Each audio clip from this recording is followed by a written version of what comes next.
இப்போ இங்கே இருக்க அதிகாரிகளும் அதுக்கேற்ற மாதிரி ஒரு விஷயம் ப்ராப்ளம்னா ஒரு வித்தின் எ வீக் அது என்னன்னு சொல்லி பாருங்க. அதை பார்க்கவே மாட்றாங்க.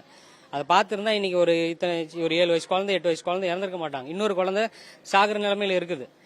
அப்போ முன்னாடியே போய் ஒரு பப்ளிக்கா இருந்து நாங்கள் போய் ரோட் மறியலோ எதுவும் ஒன்றும் பண்ணல. ப்ராப்பரா போய் யாரை போய் பார்க்கணுமோ பார்த்து சாம்பிளை கொடுத்து காட்டிட்டு வரோம். அப்ப அதை ஏன் உதாசீனப்படுத்துறீங்க? கடைசியா ஒரு பெரிய இஷ்யூஸ்னு ஆனதுக்கு அப்புறமா தான் வந்து செய்வீங்களா? இப்ப தெருவில் 10 பேர் இறந்தாதான் வருவாங்களா? எனக்கு புரியல. இது இப்ப இந்த ஷார்ட் இதெல்லாம் 40-50 வருஷம் முன்னாடி குளத்தை தண்ணியோ கிணத்து தண்ணியோ குடிச்சு சாகுற கதை அது. இன்னைக்கு அப்படியா இருக்கு? எவ்வளவு விஷயங்கள் மாறி இருக்கு. அப்ப ஏன் அஜாக்கிரதையா அதை விடுறாங்க? அதை கண்டிப்பா மாத்துங்க. இந்த ஸ்ட்ரீட் ஆக்சுவலா அபித் காலனின்ற இந்த ஏரியா ஒரு ஹைஜீனுக்கும் சரி மற்ற விஷயங்களுக்கும் சரி ஒஸ்ட். இங்க வந்து இதே முனையில நின்று குடிக்கிறதுல இருந்து எல்லா விஷயங்களும் நடந்துகிட்டு தான் இருக்குது. இப்ப இங்க மழை பெஞ்சதுன்னா மாடியில இருக்க தண்ணி இறங்கி இங்க ரோட்ல தான் நிக்கும். அது 4 நாளா வடியாது. காலையில குழந்தைங்க 6 மணி 7 மணிக்கு மேல ஸ்கூலுக்கு கூட்டு போனோம்னா நீங்க தாண்டி தான் கூட்டிட்டு போகணும். இது எல்லாமே நடக்குது. இதெல்லாம் கேட்கறதுக்கு இங்க ஆளுங்களே கிடையாது. இப்ப நான் அவனு கேட்கிறேன், இப்ப இந்த செவரு இங்க இருக்குன்னு சொல்றாங்க, கட்டுற வரைக்கும் அதிகாரிங்க என்ன பண்ணியிருந்தாங்க? அது என்ன 1 மணி நேரத்துல கட்டி முடிக்கிற வேலையா? ஆத்துக்கு பின்னாடி போங்க, 100 மாடு இருக்கு. 100 மாடு இருக்கு. நீங்க என்ன பாத்துருக்க மாட்டீங்க. ஆத்துக்கு பின்னாடி 100 மாடு கட்டி வச்சிருக்காங்க.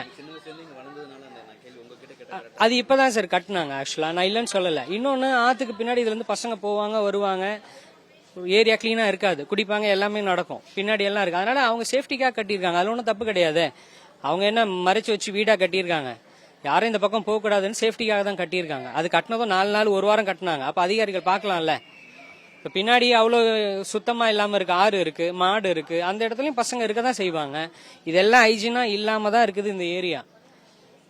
ஒரே நாள்ல ஒரு குழந்தை அந்த வீட்டுல இறந்து போயிருக்குன்றது நம்ம வீட்டுல நடந்தா என்னன்னு யோசிச்சு அதிகாரிங்க வேலை பண்ணியிருந்தால் இந்த இழப்பு வந்திருக்காது.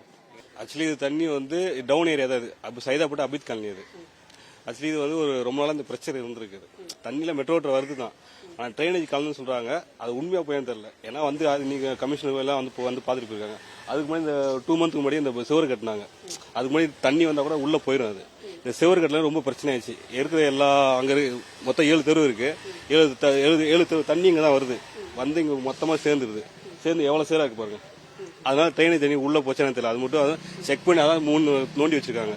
அதனால அந்த குழந்தை இறந்து சொல்றாங்க. அது வந்து தண்ணி குடிச்சா இருந்தா நீங்க சொல்ற மாதிரி தண்ணி குடிச்சா இருந்துச்சா எது சாப்பிட்டு ரிப்போர்ட் வந்தா தெரியும்.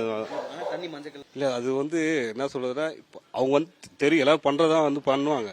நம்ம அது தெரியாதுல்ல நமக்கு. இந்த தண்ணி கலந்தது ஒரு இது ஏதாவது இன்ஃபெக்ஷன் ஆனதான் தெரியும். அது நமக்கு அது உயிரிழப்பு ஏற்பட்டுச்சு அதான் சொல்ல. அது வந்து நம்ம சொல்ல முடியாது எதுவுமே. இது வந்து இந்த தண்ணியால தான் குடிச்சது, இதனால தான் நாங்கள் இதாச்சு அப்படின்னு நம்ம எதுவுமே கன்ஃபார்மா சொல்ல முடியாது. எதுனா ரிப்போர்ட் வந்தா பேச முடியாது. ஒரே நாடு ஒரே நான் போய் கம்ப்ளைண்ட் பண்ணிட்டு வந்தோம். ஒரே டைனர் தண்ணி தான் வருது. அதை குளிச்சு உடம்பு வரைக்கும் லூஸ் மோஷனு, வாமிட்டு, ஃபீவர் எல்லாமே வருது. போய் சொல்லி பார்த்தாச்சு. அவங்க இன்னும் எதுவுமே 1 மாசமா இருந்து 20 நாளா போய் வரேன்னு சொல்றேன். போமா வரேன்றாங்க. 1 வாரமா நாகலிங்க தெருவில் பள்ளம் நோண்டி இருக்காங்க. பாக்குறதுக்கு அது மெயில பார்த்துட்டு சரி பண்ணுவாங்க போங்கன்னாங்க. அது எதுவுமே பதில் சொல்ல காணோம். இன்னைக்குதான் வந்து எல்லாம் வந்து கமிஷனர் சம்பை கழுவி விடுங்க, சம்பை கழுவிட்டு இது பண்ணுங்க, அதுக்கப்புறம் சரியாகும். நாங்க சம்பம் கழுவணும். நாங்க செலவு பண்ணி கம்பு கழுவி சம்பை தூக்கணும். அதுக்கப்புறம் நான் நாற்று முன்னெல்லாம் கொஞ்சம் தான் வரும் தண்ணி, நிறைய வராது. ஒரு 20 குடம் தண்ணி தான் வரும். இப்போ சம்பு ஃபுல்லா ரொம்புது. மோட்டர் போட்டு ஏத்துறோம், சம்பு ஃபுல்லா நனைஞ்சுனே இருக்குது. அதான் டைனர் தண்ணி வருது. அது சொல்லியாச்சு. குடிக்க தண்ணியில சம்பு தண்ணியில டைனர் தண்ணி கலந்து வருது.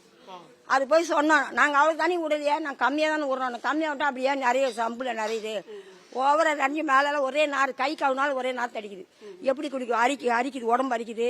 சொல்லியாச்சு. இது ஆகல. நிறைய தண்ணி வந்துச்சுன்னா வெளியே தெரியாது. தண்ணி குறைஞ்சதுக்கு அப்புறம் பாத்தீங்கன்னா ஒரே நாத்தம், கலர் மாதிரி வரும். நாங்க அப்பெல்லாம் கட் பண்ணிடுவோம். தண்ணி இன்னும் சொல்ல போனா டேங்க்ல ரொம்பிடும். இந்த அழுக்கு இந்த தண்ணி போய் டேங்க்ல ரொம்பிடும். அதெல்லாம் பிரிச்சு விட்டு அப்புறம் என்னதான் பண்ணாலும் அது கிளீன் பண்ண முடியாது டேங்க. அந்த மாதிரி நிறைய பாதிப்புகள் கிட்டத்தட்ட 4-5 வருஷமா நடந்துகிட்டு இருக்குது. ஆனா அதை யாரும் வர்றவங்க எல்லாம் கூட பைப்பை மாத்துறது ஏதாவது இது பண்ணி போட்டிருக்காங்க. இப்ப என்னன்னா இந்த தண்ணி இங்க வந்து தேங்கி மொத்தமா நிக்குது. இது எண்டுல வெளியே போக வழி இல்லை. அப்ப என்ன ஆகுது? வந்ததெல்லாம் இங்கேயே தேங்கி நின்றுகிட்டு இருக்குது. அது வீட்டுக்கு வர்ற தண்ணியில தான் வந்து கலருது. செய்திகளை உடனுக்குடனும் துல்லியமாகவும் தெரிந்து கொள்ள சப்ஸ்கிரைப் பண்ணுங்க.